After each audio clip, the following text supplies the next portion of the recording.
Welcome to my YouTube channel success. हमारे साथ में मैं सुनील कुमार आपका स्वागत करता हूं।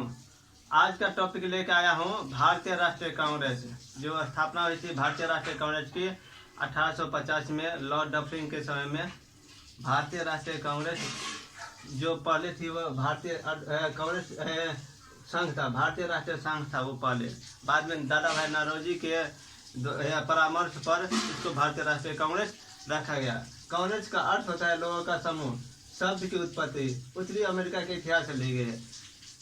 इसका जो था ना, इसके बारे में 1850 से 1905 तक जो भी एक्टिविटी रहा भारतीय राष्ट्रीय कांग्रेस का, उसके बारे में हम बताएंगे।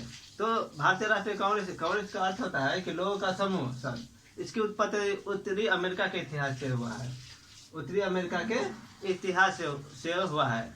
भारतीय राष्ट्रीय संघ कांग्रेस की पुरोगामी संस्था थी। ये पहले जो था ना वो भारतीय राष्ट्रीय संघ था। इसको बाद में दादा भाई नौरोजी के परामर्श पर,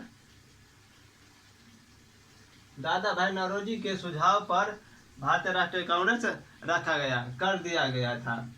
भारतीय राष्ट्रीय संघ को संस्था का रूप एवं एलेन ऑक्ट्रेनियम ह्यूम उसका नाम था। एवोहुम को शॉर्ट में एवोहुम कहा जाता है।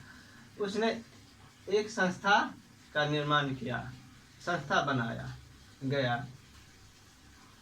भारतीय राष्ट्रीय कांग्रेस की प्रथम बैठक का आयोजन पुणे में होना था, लेकिन प्लेग फैल जाने के कारण उसको बम्बई शिफ्ट कर दिया गया। गोकुलदास तेजपाल संस्कृत विद्यालय में 28 दिसंबर 1885 को आयोजित किया गया था। कांग्रेस के प्रथम अधिवेशन में सुरेंद्रनाथ मंडल ने हिस्सा नहीं लिया था, क्योंकि कलकत्ता में इंडियन एसोसिएशन की वार्षिक बैठक कलकत्ता में होना था। वार्षिक बैठक कलकत्ता में होना था। इसी कारण लेकर के वो भारतीय राष्ट्रीय कांग्रेस की प्रथम अधिवेशन में भाग नहीं लिए थे। ह्यूम ने मई 1850 ईस्वी में बम्बई के गवर्नर लॉर्ड रिकी को अध्यक्ष बनाने के लिए डफरिन से अनुरोध किया, पर लॉर्ड डफरिन ने इसे अस्वीकार कर दिया। अब ह्यूम ने चाहा कि बम्बई में है जो बम्बई का गवर्नर है लॉर्ड रिकी, उसको मतलब क्या करे अध्यक्ष बनाए। लेकिन लॉर्ड डफरिन उस समय वायसराय था। उसी समय में भारतीय राष्ट्रीय कांग्रेस की स्थापना हुई थी। जो ह्यूम ने क्या था, क्वेश्चन आता है, पूछता है कि भारतीय राष्ट्रीय कांग्रेस की स्थापना किसने की, कब की, किसके समय में की, ये सब याद रखिएगा। इसके बाद इसका जो प्रथम अधिवेशन हुआ था वो 1885 में हुआ था।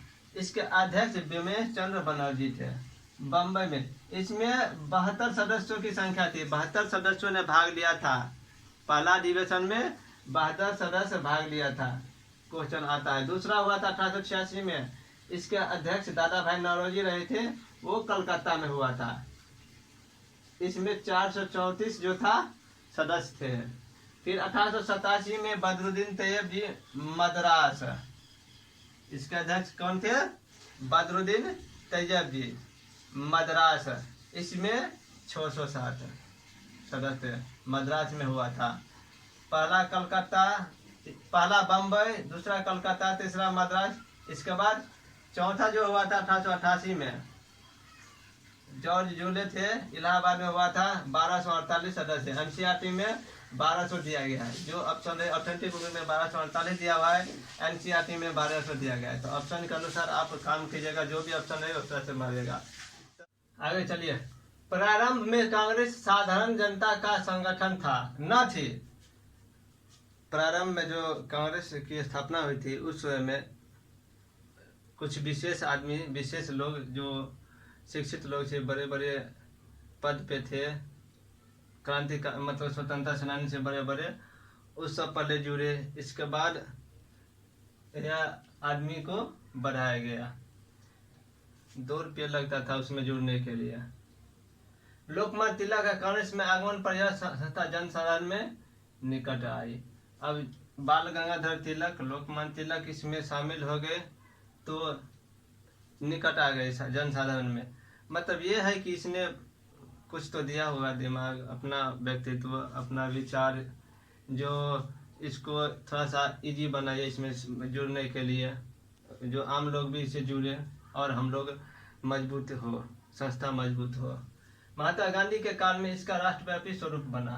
देखिए अब महात्मा गांधी आया, गांधी जी को बहुत आदमी जानते थे, बहुत लोग पहले उदारवादी ज़्यादा थे, उदारवादी विचार के लोग ज़्यादा, इसलिए अधिकतर उदारवादी थे और कम लोग थे, मतलब जैसे भगत सिंह, सुखदेव, राजगुरु सब जो युवा थे वो क्रांतिकारी उग्र नेता थे, उग्रवादी, नया जोश नया खून था। इस अनुसार तो वो क्या हुआ, राष्ट्रव्यापी इसमें कांग्रेस के लोग ज़्यादा चाहते भी कांग्रेस है गांधी जी के लेकर के, क्योंकि वो क्या हुआ, अनशन किए, जैसे चंपारण, खेरा, अहमदाबाद मिल मालिकों के खिलाफ जो अनशन किए थे, उसी के कारण इसका जो है ना लोकप्रियता बढ़ गई थी और इसका राष्ट्रव्यापी स्वरूप बन गया पूरे भारत में। एल्गिन ने कांग्रेस को राजद्रोही संस्था बताया है। अब एल्गिन ने इस संस्था को राजद्रोही कहा। भाई राजद्रोही क्यों? अपना स्वतंत्र रहना चाहते ना, मेरा देश है, हम ना जैसे करेंगे वैसे रहेंगे ना। तो आया था बिजनेस करने के लिए, व्यापार करने के लिए, यहाँ पे शासन करने लगा, तुम क्या करें, विरोध नहीं करेंगे, कमजोर है, इसका मतलब क्या? कांग्रेस के बारे में डफरिन ने कहा कि यह जनता के उस अल्पसंख्यक वर्ग का प्रतिनिधित्व करता है जिसकी संख्या सूक्ष्म है, माइक्रोस्कोपिक माइनॉरिटीज, मतलब कम है। इतने से क्या होगा, हम तो बहुत ज्यादा, इतने को तुरंत दबा देंगे। तो सूक्ष्म अल्पसंख्यक कहा, कमजोर कहा, मतलब गरीब। कर्जन ने कांग्रेस के बारे में कहा कि कांग्रेस अपनी मौत की घड़ियां गिन रही है, मौत घड़ियां गिन रही है, मौत की घड़ियां, मौत की घड़ियां बोल सकते हैं।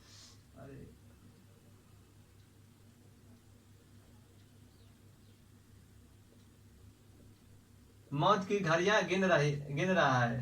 भारत में रहते हुए मेरी एक सबसे बड़ी इच्छा है कि मैं उसे शांतिपूर्वक मरने में मदद कर सकूं। देखिए स्टेटमेंट सब है ना, याद रखिएगा किसने क्या स्टेटमेंट दिया, इससे क्वेश्चन बहुत इंपॉर्टेंट है। क्वेश्चन पूछता रहता है कि कर्जन किसने कहा कि कांग्रेस अपने मौत की घड़ियां गिन रहा है। भारत में मरते हुए मेरी एक सबसे बड़ी इच्छा है कि मैं उसे शांतिपूर्वक मरने में मदद करूं, या किस गवर्नर जनरल ने कहा था? तो लॉर्ड कर्जन ने कहा था। इस तरह से क्वेश्चन पूछा जा सकता है, याद रखिएगा। कांग्रेस के संबंध में बंकिम चंद्र चटर्जी ने कहा कि कांग्रेस के लोग पदों के भूखे हैं। अब देखिए बंकिम चंद्र चटर्जी ने कहा गया कि लोग पदों के भूखे हैं। बाल गंगाधर तिलक ने कांग्रेस में कहा कि यदि एक वर्ष में एक बार मेडल आए तो उसे क्या होगा, एक बार मेडल आए तो उसे क्या होगा? भाई सीजन तो बरसात का मौसम भी आता है एक ही बार ना, साल में 2 बार थोड़े आता है, बसंत ऋतु, वर्षा ऋतु। सबका अपना अपना विचार दिया। लाला लाजपत राय ने कहा कि कांग्रेस शिक्षित भारतीयों का वार्षिक राष्ट्रीय मेला है। अब इसमें सब क्या किए, गलती निकालने लगे कि क्या है नहीं है। देखिए जब तक आदमी गिरता नहीं है तब तक उठेगा कहीं, जब गिरवे नहीं करेगा तो उठेगा कैसे? इसी कारण ये भी होना जरूरी ही था। जब तक आलोचना नहीं की, देखो मान लो ये लोहा में बीज लगा हुआ, उसको जितना घिसोगे उतना ना साफ होगा, वो बर्तन को जितना घिसोगे उतना ना साफ होगा। हाँ भरी वो क्या हुआ, छिलाएगा जरूर। तो ये तो मतलब क्या कहता है, निखार हुआ है, ये तो कमेगा नहीं, बढ़ने है। वो तो एक हो गया, निर्जीव वस्तु हो गया, चीज हो गया, तो उसको घसेगा तो घिसाएगा। लेकिन क्या है, नहीं कहे करत करत अभ्यास करत जरमत हो सुजान, रसरी जाता है सिर पर पड़त निशान। तो यही बात है, जितना उसको उस पर चढ़ाइएगा ना उतना है ना, जितना नहीं कहता है जितना रटिएगा उतना दिमाग में, जितना रिवीजन किस लिए किया जाता है, इसी का ना कि भूले नहीं, जिसे याद रहे। इसलिए जितना उसको बढ़ाइएगा ना उतना बढ़ेगा, और प्रचार प्रसार भी होगा ज़्यादा। प्रचार प्रसार से क्या होगा, जुड़ेगा, जिसको इंटरेस्ट होगा वो जुड़ेगा। इसके बाद देखिए ये संस्थापक है कौन कौन कब हुए थे। दादा भाई नौरोजी दिसंबर 1886 में कलकत्ता अधिवेशन में अध्यक्ष रहे थे। इसके बाद 1893 में लाहौर अधिवेशन में अध्यक्ष रहे थे। इसके बाद दिसंबर 1906 में कलकत्ता अधिवेशन में अध्यक्ष रहे थे। ये दादा भाई नौरोजी 3 बार अध्यक्ष रहे थे।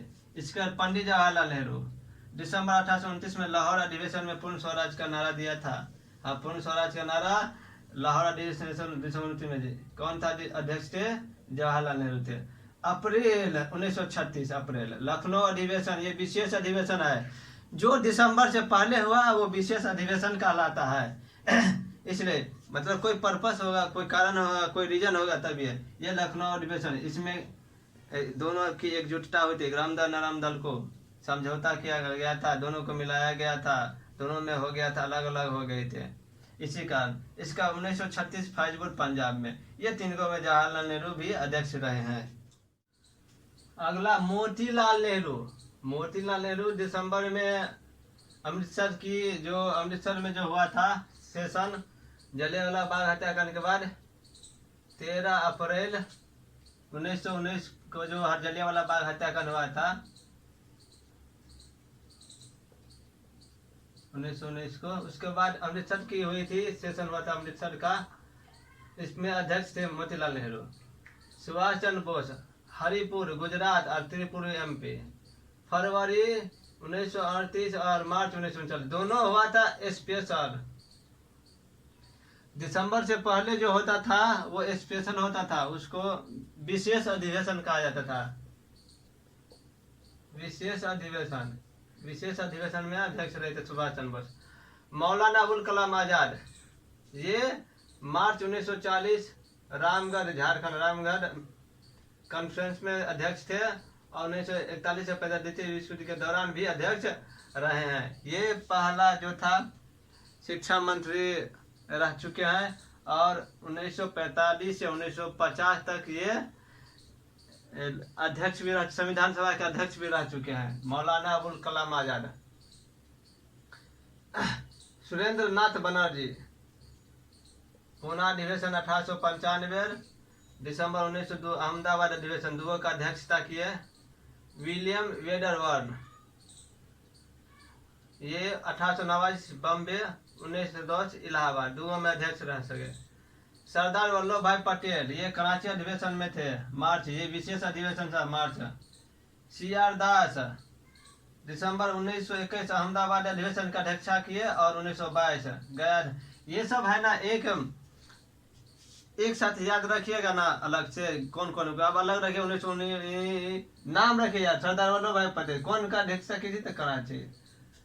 विलियम वेडरवर्थ 2 का किया है, 89 1910। अब 1910 में ऐसे याद कीजिएगा, एक एक करके याद रखिएगा, तो नाम से सेशन याद रखिएगा तो रहेगा। महात्मा गांधी एकमात्र बेलगांव 1924 की अध्यक्षता किए थे। इसके बाद श्रीमती एनी बेसेंट प्रथम महिला अध्यक्ष थी। 1917 में जो कलकत्ता अधिवेशन हुआ था उसमें क्या था। और ये सरोजनी नायडू, ये प्रथम भारतीय थे, प्रथम भारतीय महिला, 1925 में अध्यक्षता की थी कानपुर अधिवेशन की। इसे नाइटिंगेल ऑफ इंडिया भी कहा जाता है। इसको सरोजनी नायडू को नाइटिंगेल ऑफ इंडिया भी कहा जाती है। श्रीमती नलिनी सेनगुप्ता, ये कलकत्ता, अप्रैल में 1933 में कलकत्ता हुआ था, विशेष अधिवेशन हुआ था, उसमें अध्यक्षता किए थे। मुस्लिम अध्यक्ष बदरुद्दीन तैयब, पहला मुस्लिम अध्यक्ष है और कम उम्र के भी मुस्लिम अध्यक्ष है जो मद्रास अधिवेशन में अध्यक्षता की थी। नवाब सैयद मोहम्मद, जो कराची अधिवेशन 1930 दिसंबर में हुआ था। हकीम अजमल खान, दिसंबर 1920 में अहमदाबाद में किए थे अध्यक्षता। मौलाना मोहम्मद अली काकीनाडा, जो आंध्र प्रदेश में पड़ता है, उस कॉन्फ्रेंस की अध्यक्षता की थी। इसके बाद M.A. अंसारी, वो दिसंबर 1927 मद्रास अधिवेशन की अध्यक्षता की थी। ये सब याद रखिएगा, नाम के साथ अधिवेशन याद रखिएगा, अधिवेशन के साथ नाम रखिएगा ना तो भूल जाएगा, क्योंकि उसमें बहुत सारा अधिवेशन है। जैसे लखनऊ अधिवेशन है, ये हाईलाइटेड है, कराची, लाहौर, कुछ कुछ है ना वो हाईलाइटेड अधिवेशन है, वो सब याद रहेगा, लेकिन और भूल जाएगा। इसलिए नाम के आधार पर अध्यक्ष या कॉन्फ्रेंस याद रखिएगा कि कब का अध्यक्षता की थी तो याद रहेगा। आगे सामान्यतः 1885 से 1905 के काल को उदारवादियों का काल कहा जाता है। 1885 से 1905 को उदारवादियों का काल कहा जाता है, क्योंकि उस समय में बहुत ही गर्म दल के क्रांतिकारी थे, गर्म खून के, खम खौल के, क्योंकि उस समय में भगत सिंह सब एंट्री नहीं मारे थे।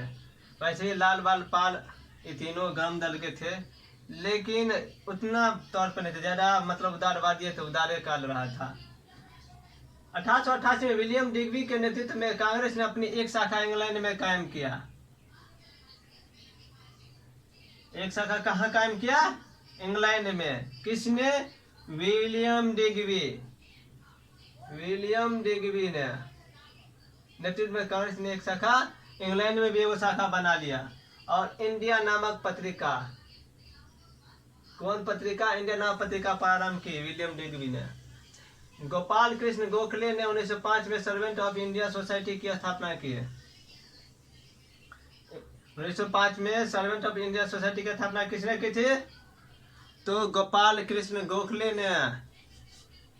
गोपाल कृष्ण गोखले, उन्होंने स्वयं नाइटहुड की उपाधि अस्वीकार की और न ही भारत सचिव की काउंसिल में स्थान ग्रहण किया। उसने क्या किया था? नाइटहुड की उपाधि छोड़ दिया था, नहीं लिया था, स्वीकार कर दिया गया था। और जो काउंसिल में, जो भारत सचिव का जो काउंसिल में जो स्थान ग्रहण किया, वो भी न किया।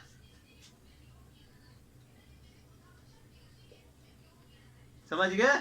वो भारत सचिव के काउंसिल में भी, इसमें से दो क्वेश्चन आ सकता है। नाइटहुड की उपाधि स्वीकार कर दिया और भारत सचिव की काउंसिल में स्थान ग्रहण किसने नहीं किया? तो गोपाल कृष्ण गोखले ने।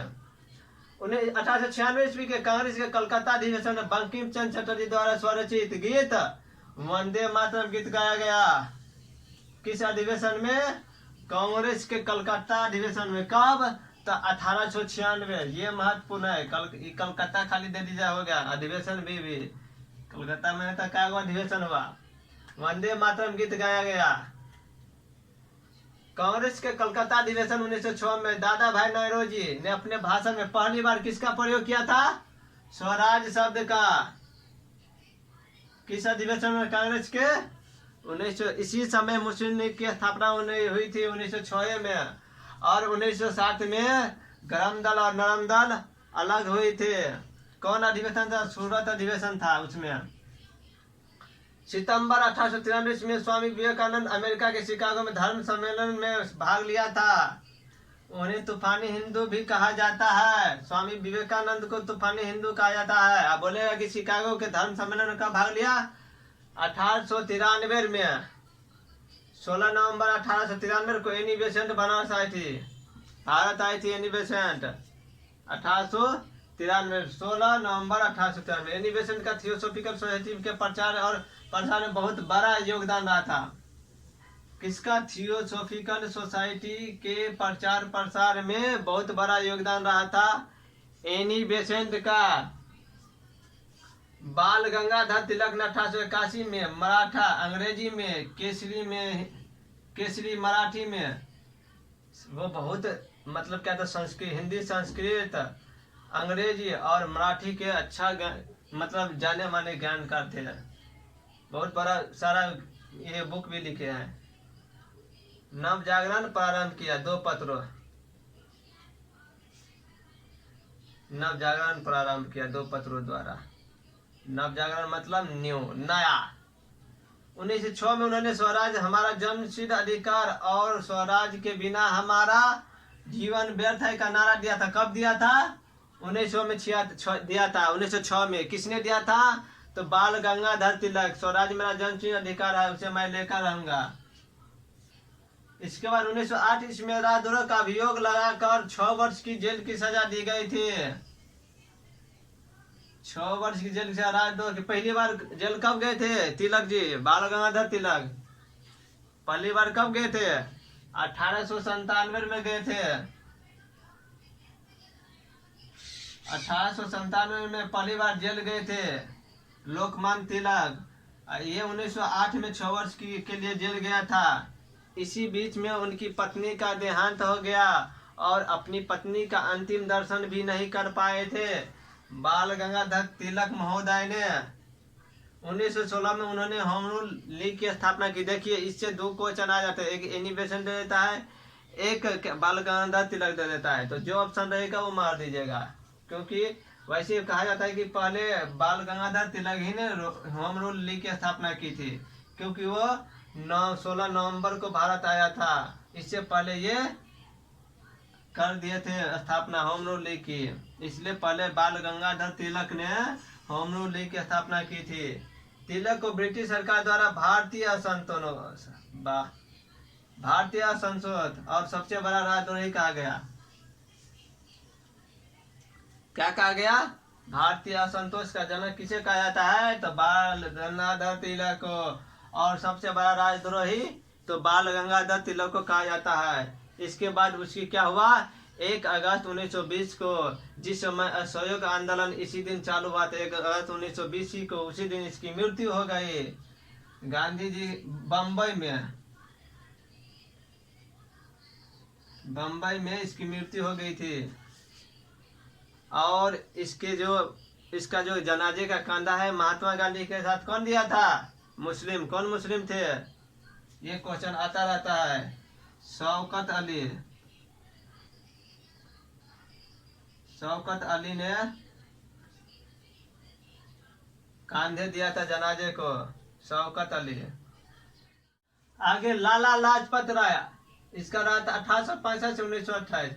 1865 ईस्वी में इसका जन्म हुआ था, 1928 में इसकी मृत्यु हो गई थी। क्यों हुआ था इसकी मृत्यु? जब सैमन कमीशन भारत आया था तो इसके विरोध करने के सैमन कमीशन का विरोध करने के कारण वहाँ के अधिकारी पुलिस ने उसके सर पे डंडा चला दिया था। इसी कारण उसका सर जो है वो फट गया था। इसी कारण 17 नवंबर 1928 ईस्वी को इसकी मृत्यु हो गई थी। इसको शेर पंजाब के नाम से भी जाना जाता था। ये क्या कहते हैं, पंजाबी समाचार पत्र दी पीपल, अंग्रेजी में पत्र भी निकाला था। इसे शेर पंजाब के नाम से जाना जाता है। शेर ए पंजाब। इसको कृषि आंदोलन का नेतृत्व करने के कारण कारावास देकर मांडले जेल भेज दिया गया था। कृषि आंदोलन का नेतृत्व करने के कारण इसे मांडले जेल भेज दिया गया था। 1928 में सैमन कमीशन के विरोध में उन्हें लाठियों की मार सहना पड़ा, जिसका कारण 17 नवंबर 1928 ईस्वी को इसका देहांत हो गया था। बिपिन चंद्र पाल, जन्म 1858 में, मृत्यु 1932 में है। ये न्यू इंडिया नामक एक अंग्रेजी साप्ताहिक समाचार पत्र निकाला था। 1906 में उन्होंने वंदे मातरम नामक समाचार पत्र भी निकाला। कब निकाला? 1906 ईस्वी में। क्या निकाला? वंदे मातरम नामक समाचार पत्र। 1907 ईस्वी में राजद्रोह का मुकदमा चलाकर कारावास की सजा सुना दिया गया। सबको कारावास की सजा सुनाया जाएगा। तो क्या होगा बताइए? विरोध भी नहीं करे। सरकार जब गलत करता है तो जनता का क्या काम है? विरोध करना। जैसे अभी नीतीश कुमार का विरोध कर रहा है टीचर लोग ना, शिक्षक विद्यार्थी लोग पूरे को दे दिए, पूरा भारत को नाता दे दिए कि आइए। यहाँ पे काबिलियत की कमी थी क्या नीतीश कुमार जी? चलिए, सबका अपना अपना है। 1906 में उन्होंने वंदे मातरम, 1907 में राजद्रोह का मुकदमा लगाकर कारावास दे दिया। 16 अक्टूबर 1905 ईस्वी को विभाजन की घोषणा हुई। किसका? बंगाल विभाजन छूट गया है। अक्टूबर 1905 बंगाल विभाजन।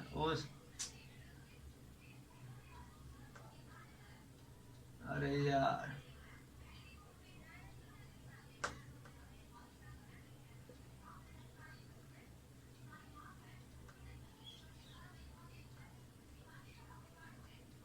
बंगाल विभाजन की घोषणा हुई थी। 16 अक्टूबर 1905 ईस्वी को बंगाल विभाजन की घोषणा हुई थी। कांग्रेस के सूरत अधिवेशन 1907 में कांग्रेस ग्राम दल और नाम दल में विभाजित हो गया था, जिसका अध्यक्षता रासबिहारी बोस ने की। और लखनऊ अधिवेशन 1916 में, जिसकी अध्यक्षता अंबिका चरण मजूमदार जी ने की थी, उसमें दोनों को फिर पुनः एक हो गया था। कांग्रेस के कलकत्ता अधिवेशन 1911 में रविन्द्रनाथ टैगोर द्वारा रचित राष्ट्रगान जन गण मन गाया गया था। किस अधिवेशन? कलकत्ता 1911 में। ये रविन्द्रनाथ टैगोर थे। इसमें से 2-3 क्वेश्चन आ सकता है। कब गाया गया था? किसकी रचित है? जन गण मन किसने रचना किया था? तो आ सकता है कब किया था। लखनऊ के कांग्रेस अधिवेशन 1916 में कांग्रेस में विभाजित गुट पुनः एक हो गए। इस अधिवेशन की अध्यक्षता अंबिका चरण मजूमदार ने की थी। चलिए ठीक। सितंबर 1920 के कांग्रेस के कलकत्ता अधिवेशन में गांधी जी द्वारा असहयोग का प्रस्ताव रखा गया था। क्या रखा गया था? अधिवेशन का अध्यक्ष लाला लाजपत। प्रस्ताव रखा गया था क्या चीज़ का? असहयोग का। लेकिन अगस्त में ही इसका जो है ना विचार व्यक्त कर दिया गया था। बोला गया था कि असहयोग आंदोलन करेंगे और प्रस्ताव रखा गया। प्रस्ताव कब पढ़ा गया? सितंबर 1920 में इसको पारित कर दिया गया। इस अधिवेशन की अध्यक्षता लाला लाजपत राय ने की थी। किस अधिवेशन का? 1920 के कांग्रेस के कलकत्ता अधिवेशन की अध्यक्षता लाला लाजपत राय ने की थी। आगे चलिए। 1929 ईस्वी के लाहौर अधिवेशन में कांग्रेस ने अपना लक्ष्य क्या रखा था? पूर्ण स्वराज। अपना क्या रखा था? पूर्ण स्वराज लक्ष्य रखा था 1929 के लाहौर अधिवेशन में। 1926 में कांग्रेस के गुवाहाटी अधिवेशन में पहली बार कांग्रेस कार्यकर्ताओं के लिए खादी पहनना अनिवार्य कर दिया था। क्या अनिवार्य कर दिया था? खादी पहनना। कहाँ पे? 1926 के गुवाहाटी अधिवेशन में कांग्रेस कार्यकर्ताओं को खादी जो था, खादी का कपड़ा पहना, कुर्ता पैजामा खादी का पहनना अनिवार्य कर दिया गया था। कांग्रेस के लाहौर अधिवेशन 1929 में पहली बार 26 जनवरी को प्रत्येक वर्ष स्वतंत्रता दिवस के रूप में मनाने का निर्णय लिया गया था। कब निर्णय लिया गया था? तो 1929 के लाहौर अधिवेशन में स्वतंत्रता दिवस प्रत्येक वर्ष 26 जनवरी को मनाने का निर्णय लिया गया था।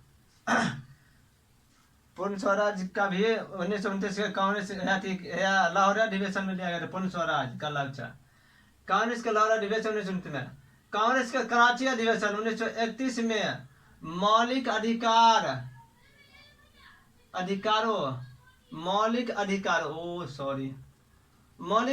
तथा राष्ट्रीय आर्थिक कार्यक्रमों से संबंधित प्रस्ताव पास किया था। मौलिक अधिकारों तथा राष्ट्रीय आर्थिक कार्यक्रमों से संबंधित प्रस्ताव पास किया था। किसमें? कांग्रेस के कराची अधिवेशन 1931 में। कब हुआ था? तो 1931 में। 1939 के त्रिपुरी अधिवेशन में सुभाष चंद्र बोस को अध्यक्ष चुना गया। ये तो कुछ ज्यादा ही हो गया था। इसमें क्या हुआ था? गांधी जी ने अपना प्रस्ताव रखा था पट्टाभी सीतारमैया को, तो उसने क्या किए थे? हार गया था पट्टाभी सीतारमैया। तो इससे गांधी जी क्या हुए थे? आहत हुए थे। क्यों ना आहत हो भाई? अब बताइए, हम मेरा बहुत वर्चस्व है पार्टी में। अब हम अपने पार्टी में सबसे श्रेष्ठ है, मान लीजिए सबसे ज्यादा पावरफुल है, और हम ही को कम वोट मिलेगा, हमको आहत मिलवे करेगा। यार हम समझते हैं कि बहुत श्रेष्ठ है, बहुत पावरफुल है, मेरा इसी क्या कहते हैं संस्था में बहुत वर्चस्व है, लेकिन हम हार कैसे गए? तो इससे आहत हो गए थे।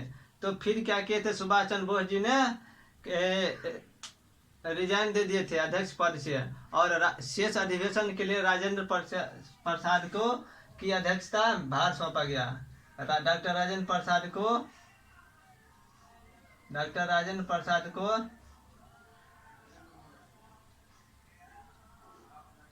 अध्यक्षता की भार सौंपा गया था। भारत की स्वतंत्रता के समय जेपी कृपलानी, भारतीय राष्ट्रीय कांग्रेस के अध्यक्ष कौन था? जेपी कृपलानी थे। भारत की स्वतंत्रता के समय कांग्रेस और मुस्लिम लीग का संयुक्त अधिवेशन कब हुआ था? 1916 में हुआ था। उसी समय में ग्राम दल नरम दल एक हुआ था, और दोनों का संयुक्त अधिवेशन 1916 में हुआ था। मौलाना अबुल कलाम आजाद को सबसे कम उम्र के अध्यक्ष होने का गौरव प्राप्त है। यह सबसे कम उम्र के अध्यक्ष हुए थे, 34 साल में शायद हुए थे। 34 साल में शायद, हाँ 34 साल है। बाल गंगाधर तिलक एक भी बार अध्यक्ष नहीं चुना गया था बेचारा, इसीलिए इन्हें बिना ताज का बादशाह कहा जाता है। ये एक भी बार अध्यक्ष का पद नहीं मिला था, इनको अध्यक्ष नहीं चुना गया था, और इसलिए इसे बिना ताज का बादशाह कहा जाता है। तो कांग्रेस से संबंधित जितना भी था अधिवेशन खत्म हो गया। जो भी इम्पोर्टेंट सबसे ज़्यादा इम्पोर्टेंट कोई भी एग्जाम में आता है वो इम्पोर्टेंट इसमें दिया गया था। जो भी कोई भी एग्जाम में यहाँ इससे ज़्यादा कहीं से नहीं आएगा।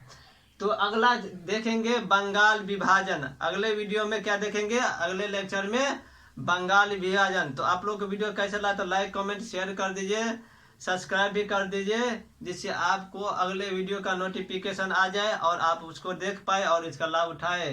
तब तक के लिए बहुत बहुत धन्यवाद। नमस्कार, जय हिंद।